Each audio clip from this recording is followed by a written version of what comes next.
Assalamualaikum warahmatullahi wabarakatuh.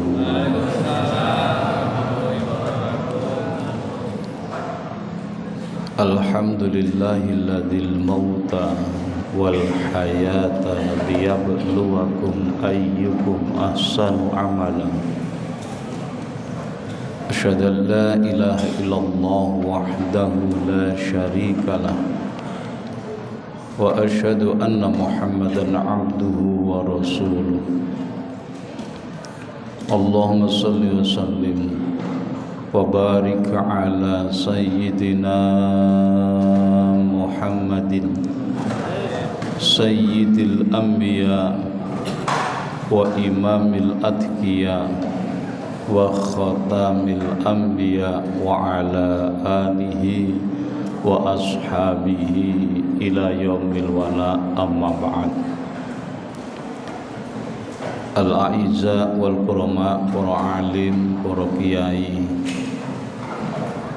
tokoh masyarakat, tokoh agama ingkang kula hormati lan kula mulyakaken, para asatidzah yang sangat saya banggakan, tidak lupa pengurus Masjid Raudhatul Falah yang semuanya hadir dalam masjid ini yang saya muliakan, bapak-bapak, ibu-ibu yang berbahagia. Syukur alhamdulillah pada malam hari ini kita masih diberikan kesempatan oleh Allah, kita masih diberikan ma'unah dan hidayah oleh Allah, sehingga pada malam hari ini kita bisa melaksanakan salat sunnah tarawih berjamaah. Mudah-mudahan amal ibadah puasa kita senantiasa diterima oleh Allah Subhanahu wa ta'ala. Mudah-mudahan amal ibadah yang lain, baik yang sunnah maupun yang wajib, oleh Allah dijadikan amal ibadah yang kelak nantinya mampu meringankan pertanggungjawaban kita di hadapan Allah. Amin, Allahumma amin. Hadirin jamaah yang berbahagia, al-iktifa wal ikhtisar. Ada dua hal yang sering kita lupakan namun menyakitkan bagi mayit. Rong perkara kadang-kadang kula kalih jenengan lali niku iso ndadekno larane mayit tanpa kita sadari, mungkin atau keterbatasan pengetahuan kita, sehingga diri kita itu tidak sadar bahwasanya diri kita itu menyakiti mayit. Idza matal mu'minu jarat ruhuhu haula darihi syahran. Ketika orang mukmin meninggal dunia,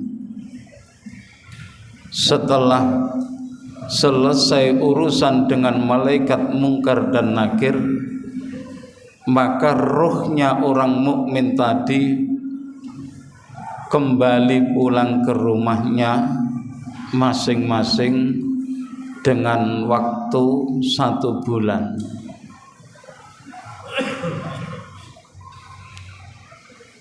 Kenapa roh itu pulang kembali ke rumah? Inilah dua hal yang tanpa kita sadari atau mungkin keterbatasan pengetahuan kita. Yang pertama, kaifa tuqsamu maluhu wa kaifa tu'addu duyunahu. Yang pertama, yang ada kaitannya dengan harta warisan. Jadi roh tersebut pulang ke rumahnya masing-masing, itu melihat keluarganya. Harta benda yang ditinggalkan apakah segera dibagikan kepada ahli waris yang berhak menerima? Yang pertama. Yang kedua, apakah ahli waris menyegerakan membayar hutangnya si mayit? Kira-kira nyuwun sewu Pak, nek jenengan duwe keluarga mati, duwe bondo tinggalan, kira-kira ndang gage dibagi napa dijarno Pak? Jenengan kok mau meneng sawangane kok mikir ngoten. Nun, jenengan duwe keluarga, wong tuwa mati, wong tuane jenengan duwe tinggalan bondo, niku ndang gage dibagi napa nggih atik ngenteni 7 dina, 40 dina, 100 dina Pak? Jenengan ku tau wong tuwa mati tagak menengah ini. Dan nunggu 40 hari. Padahal roh mulih ning omahe dhewe-dhewe ku mongsone wektune mok 30 dina. Iki sing dadekno berat bebanipun bagi mayit.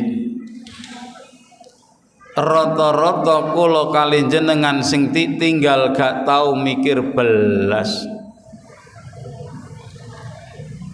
Kira-kira ngoten tah mboten Pak? Jarang kula kali jenengan mikir, sing wis mati ya wis ben mati lah, kok bingung. Nggih.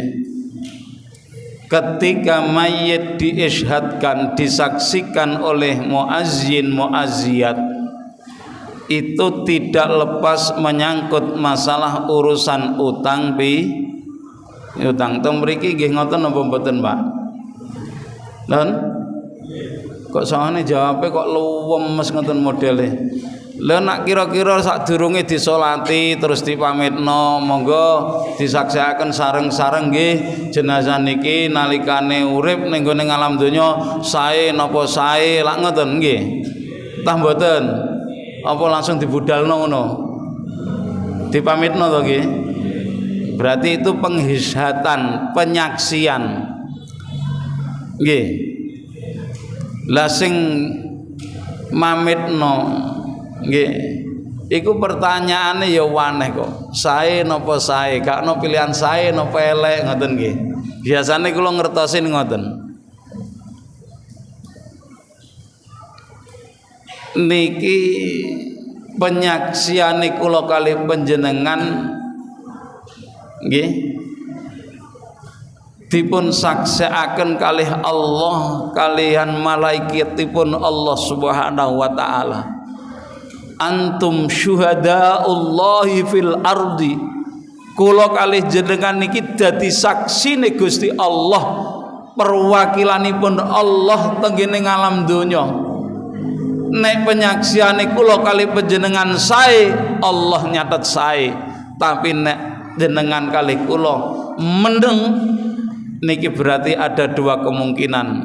Ape muni elek o gak wani, ancene bener-bener elek o gak wani diomong. Jelas kula kali panjenengan ngertos sikap perilaku ketika si mayit semasa hidupnya. Enggak pernah masuk ke masjid, juga enggak pernah sholat, tapi kadang-kadang kita pun juga ikut mensolatinya.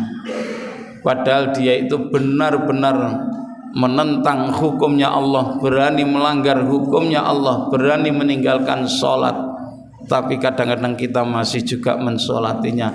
Ini pun menjadi problem bagi kita semua. Menurut kitab fikih, sepengetahuan kula kali panjenengan nek tiyang niki bener-bener mboten nate salat belas, niki haram tiyang kala wau dipun salati. Pengumuman niki kula wanek-wanekno, kula kendel-kendelno Pak. Soalnya kula tingali akhir-akhir sakniki urusan salat direken sesuatu hal yang biasa. Kula kali jenengan sudah sering kali mendengar hadis Rasulullah, nggih, man farraha bidukhuli Ramadan harramallahu jasadahu 'ala niron. Barang siapa yang bahagia senang dengan datangnya bulan Ramadan, maka jasadnya diharamkan jilatan dari api neraka. Tapi nyatane masih banyak saudara-saudara kita dengan adanya Ramadan mereka pun juga tidak mengindahkan, padahal ini adalah ibadah tahunan. Tandane wong seneng tekane wulan Ramadan, nek wayahe bengi tarawih melok tarawih, wayahe tadarus melok tadarus, nek wayahe awan melok poso. Tidak cukup di bibir saja seneng tekane Ramadan, tapi tidak ada napa gak ono kenyataane, mok lambene tok. Maka dari itu malam hari ini nggih nyuwun sewu, ingin saya sampaikan dua hal ini yang sangat penting, kadang-kadang kita lupakan. Yang kedua, ketika pengisyatan nalikane mayit niki gadah utang, monggo jenengan urusan kali ahli waris atau keluarga. Menurut kitab ini belum sempurna. Ahli waris yang mana, keluarga yang mana berani tanggung jawab utangnya si mayit? Saya pengen tanya. Ya nek utangi 5 juta, 10 juta, kira-kira nek 100 juta sapa sing tanggung jawabnya utangi? Jajal kula takok. Mundur apa mundur? Non? Mundur alon-alon nggih. Nggih. Lah inilah dua hal yang membebani mayit kadang-kadang tanpa kita sadari. Sampai kapanpun manakala mayit masih memiliki tanggungan hutang belum terbayarkan, sampai hari kiamat pun roh tersebut tidak akan pernah terproses sama sekali. Eling-eling Pak.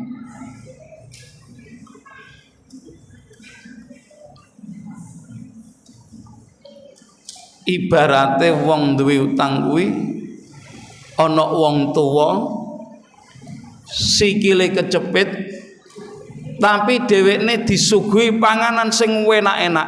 Kira-kira posisine wis tuwa sikile kecepit didulang panganan sing paling penak. Kira-kira iso ngrasakno nikmate mangan apa mboten? Sebab ngrasakno lorone kecepit. Wong duwe utang ya ngono. Senajan diwacana Yasin tahlil, diwacana Quran, diberikan asupan-asupan bacaan-bacaan matayassara minal Quran, dia pun juga tidak akan merasakan kebahagiaan kiriman bacaan-bacaan Al-Quran karena dia masih terhimpit hutang. Mangka no kula kali jenengan nek donga gak tau ninggal, ya ayyatuhan nafsul mutmainnah irji'i ila rabbiki radiyatan mardiyah fadkhuli fi ibadi wadkhuli jannati. Hanya roh yang tenang yang bisa masuk ke dalam surganya Allah Subhanahu wa taala. Roh yang tenang itu yang bagaimana? Roh yang sudah tidak memiliki beban pertanggungjawaban semasa hidupnya di alam dunia. Jarang niki dikupas Pak. Nggih napa mboten? Mangkane nek ana wong tuwa mati kuwi ndang gage keluargane dikelompokno. Takok ning gone kiai sing bener-bener kiai iku mau duweni ilmu dan ilmunya memiliki sanad dan bisa dipertanggungjawabkan di hadapan Allah Subhanahu wa taala. Jadi donyane nang gage dikdum. Satu permasalahan sudah selesai bagi si mayit.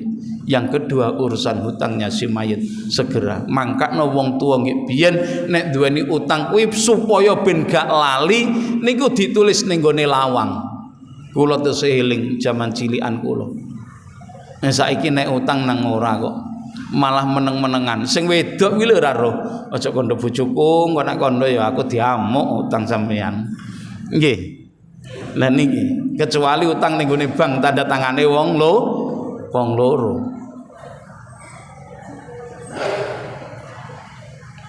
Hadirin jamaah yang berbahagia,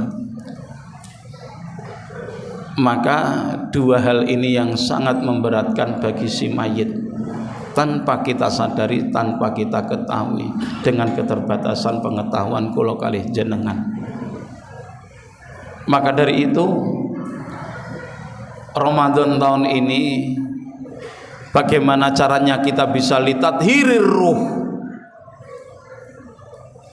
Maka puasa tahun ini benar-benar kita maksimalkan, mendekatkan diri kepada Allah Subhanahu wa ta'ala dengan memperbanyak ibadah-ibadah yang lain selain puasa. Paling tidak kita mampu membaca Al-Quran, paling tidak malam harinya kita buat untuk berzikir kepada Allah Subhanahu wa ta'ala, agar supaya puasa tahun ini benar-benar mampu mensucikan ruh kita. Dan mudah-mudahan suatu saat, suatu ketika Allah menghendaki diri kita dalam keadaan husnul khatimah. Amin Allahumma amin.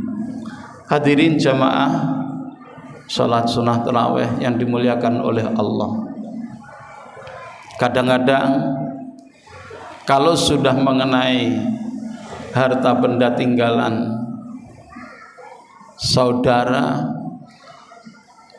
manakala di antara salah satunya tidak ikhlas dan tidak ridho atas pembagian harta warisan, ini pun juga akan menyakitkan bagi si mayit. Maka no mayit niku kadang-kadang nangis sebab gawe gak rukune ning gone anak-anake. Niki memang pernah terjadi dan nyata kejadian tersebut. Ketika bapaknya meninggal dunia, memiliki harta warisan yang dilihat oleh kacamata masyarakat, yakni masalah urusan rumah. Kebetulan rumah ini ditempati saudaranya yang paling terakhir. 1 bulan 2 bulan tidak bermasalah, tapi suatu saat, suatu ketika ada saudaranya yang nomor 2, dia dihimpit hutang. Siji-sijine dalan yaiku warisane bapak nang gage didum. Ternyata rumahnya yang ditinggali adik kandungnya yang terakhir ini sudah dibangun. Asale nggih biyen niku mboten keramikan, sakniki dadi granitan. Sing nggih biyene omahe papan gawe gedhek teko pring, saiki wis ditembok. Semuanya sudah disulap menjadi bagus. Suatu saat, suatu ketika kakaknya datang, "Dek, iya mas, iki biyen lah omahe bapak." "Iya, aku ya isih eling kok mas, nah iki omahe bapak." Tapi sadurunge mas takok niku pun diomongin dhisik kali adike. "Tapi ya sampean kudu ngerti mas, omahe bapak nggih biyen ya gak ngene rupane kok." Jajal ya napa Pak nek pun nemoi kasus kayak gitu. Non? Kira-kira bingung napa mboten? Secara fisik memang sudah dibangun, akan tetapi bangunan tersebut berdiri di atas sebidang tanah yang masih haknya saudara-saudaranya. Bingung Pak. Akhirnya gegeran, dulur-dulur gak wawuh, gak rukun, apa meneh dulur misanan minduan, akhirnya gak podo akur gara-gara warisan. Maka orang tua yang bijak, kalau dia sudah merasa usianya sudah senja, mbon sepuh, nang dipikir anak-anake iki bagiane si A, si B, si C, si C. Jikalau Allah menghendaki sudah tidak punya beban masalah urusan warisan. Inilah orang tua yang bijak. Maka dari itu Bapak-bapak, ibu-ibu yang dimuliakan oleh Allah, kadang-kadang harta tinggalan menjadikan ketidakrukunan dalam keluarga, dan kadang-kadang harta warisan pun menjadikan bercerai-berainya di antara satu sama yang lain. Ini karena kesalahan daripada orang tua yang tidak tegas di dalam membagikan masalah harta warisan. Maka dari itu nyuwun tulung Pak, urusan rong perkara niki ndang gage diselesaikno. Sebab apa? Al mautu fajah, kata Rasulullah, mati niku dadak, mati niku mboten kondo-kondo. Dadi kula kali panjenengan sak wayah-wayah dipundhut be Allah niku pun tenang, pun mboten gadah beban belas.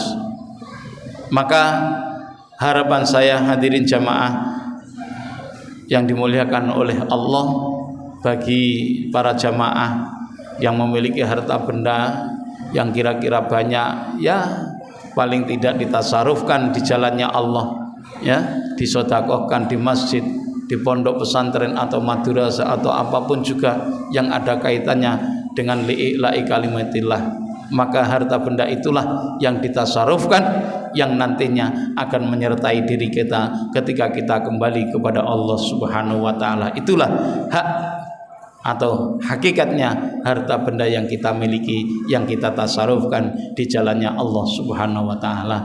Maka dari itu marilah kita bersama-sama memohon kepada Allah agar supaya kita diberikan kesehatan jasmani dan rohani, dijauhkan dari balak fitnah musibah, senantiasa dibimbing oleh Allah menuju ridhonya Allah Subhanahu wa taala. Amin Allahumma amin. Mungkin ini saja yang mampu saya sampaikan.